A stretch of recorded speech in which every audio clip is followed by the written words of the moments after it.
Hey, Flynn here with Tier 1. I've got Rhett, also from Tier 1, who just won our Starlight card prize event. Tell us what you did, man. I managed to pretty much go undefeated all day, playing the Monster Mash, and it went on with the Smash. It's not very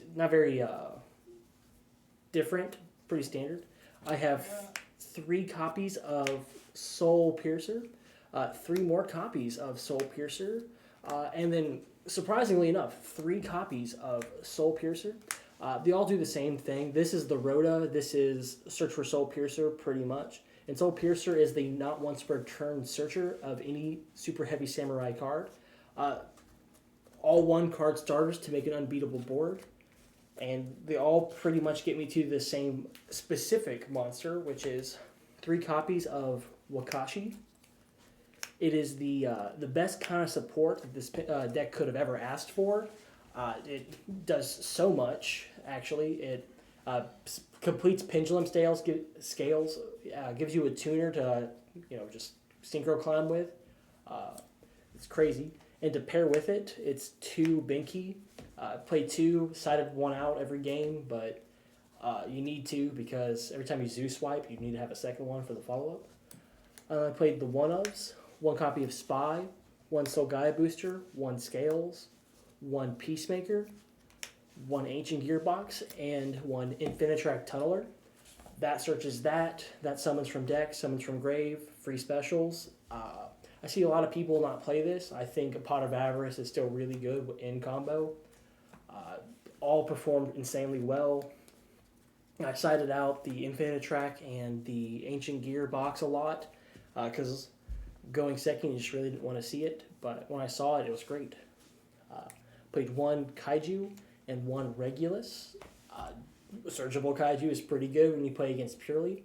And then Regulus is Regulus, It's follow-up plus a negate. And now for the meat of the deck. I played 2 copies of Ghost Mortar and Moonlit Chill. It would have been 3 if I had secrets, but since they were ultras, they were stuck at the 2. 3 copies of Droll and Lockbird. It is the best card in the deck, aside from Psyframe Gear Driver, the real MVP. Saw him every game, it felt like. Which is fine, because everything's a 1.5 card combo. If you watch any DB video about how to do it, you notice they always open up with Driver, because if you play this deck, you'll always open up with Driver. And then the necessary bricks to run the good card is 3 Psyframe Gear Gamma. Card's crazy. Never saw it except for once. And the one time someone didn't play around Gamma, I had it, and it was it was great. 3 copies of the most budget effect failures ever. Thanks, Mike. These cards were insane and glued to my hand. They were sided out a lot because I had a lot of shifter matchups, but when there wasn't a shifter matchup, I always opened 2 of them, which was hand trap, hand trap, hand trap. 3 Ash Blossom. Generically a really good hand trap, and I love that I own secrets, so of course I got to play it. And there's a lot of branded at this event, so I'm glad I played it. Then 3 Ghost Ogre. Crazy card, always comes up in the weirdest situations, and I'm so glad I played it. I talked to a couple other Superheavy Samurai players here, and the only difference between our decks was that they were not playing Ghost Ogre, and I did better than them, so. And then move on to the extra deck. I feel like it's also fairly standard, but maybe it's not actually. Maybe this is why I did well. I had a copy of Boral Sword. I had a copy of Acel as both of my Synchro level 8s. Cards are crazy. I don't know what else to say about them. And then the 1 Baron, which is the card that you just aim to make all the time. Next, I had a copy of 2 copies of Scarecrow. I was playing it at 1 for my regional top 4, but I decided to play 2 because a friend convinced me, and the second never came up unless this one person ripped both of them like a jerk. You're welcome. 2 Link 2s. Ancient Gear Ballista. I see some people playing Gear Giant X. Trash, don't do it. This card is insane. It's got an effect that turns attack to 0 and just cooks people when they're not prepared for it. And then Cleavefort Genius is just unaffected and searches Regulus. Then I played a Nightmare Unicorn because Nightmare Unicorn is just crazy and you, Jeff. One copy of Access Code Talker, one Soyuja Skuldred, and one Appaloosa.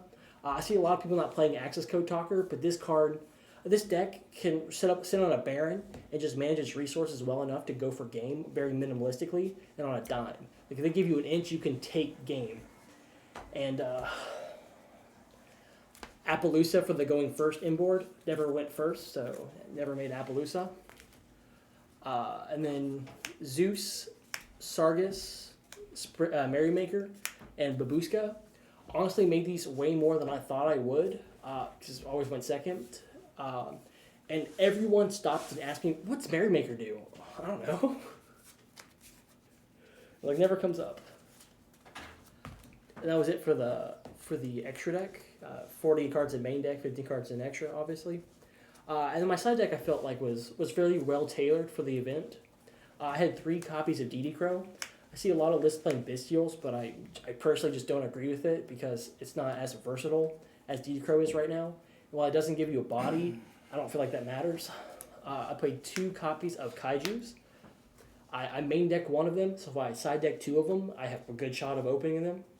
It's just... I might have liked to open up to 3, but my side deck was kind of tight, all things considered, and I saw it when I needed it. 3 copies of Nibiru. I only sided it in once, and I only saw it once, and it was great. I loved it. I had a gamble. I was like, okay, droll him and play into Rise Heart, or I could see if he's going to make the full zone lock and just punish him, and I was right. I punished him. The one spell canceller, I only went first 1 game the entire day, and it was against Pearly, and you just summon spell canceller, and they're just like, oh, set 5 pass. That's kind of how it goes.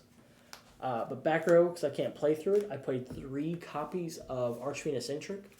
I think it's the best of the back row methods that we are Super Heavy Samurai is playing to out normally unoutable things.